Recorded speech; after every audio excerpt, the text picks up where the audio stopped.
Paru 28 September प्रोममध्ये Priya काय रोहितला अंगठी घालत नाही आणि सारखी प्रीतमकडे बघत असते. रोहित तिच्याकडे बघतो, त्याची चांगलीच सटकते. तो प्रियाला म्हणतो, काय बघतेस त्याच्याकडं?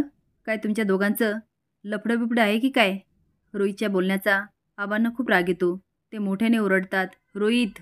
रोहित म्हणतो, तुमच्या मुलीशी लग्नाला तयार झालो ना, ते उपकारच समजा. प्रथा म्हणतो, पण त्याला आबा थांबवतात.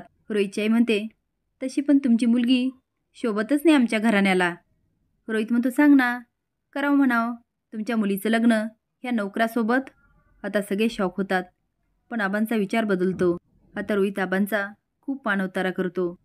एवढंच नाही तर तो प्रियाला काय काय बोलतो, पण प्रिया मात्र शांत उभी असते. आता आबा पुन्हा ओरडतात, बास आणि चल निघ माझ्या घरातून. अरे तुझी लायकी आहे का माझ्या मुलीशी लग्न करायची? तुला वाटतं ना की प्रियाचं लग्न नंदीशी करावं? तर ठीक आहे. आता येणार भाऊ आणि बहीण, सयाजी आणि अहिल्या एकमेकासमोर. असेच नवीन अपडेट जाण्यासाठी लाईक आणि सबस्क्राईब करा.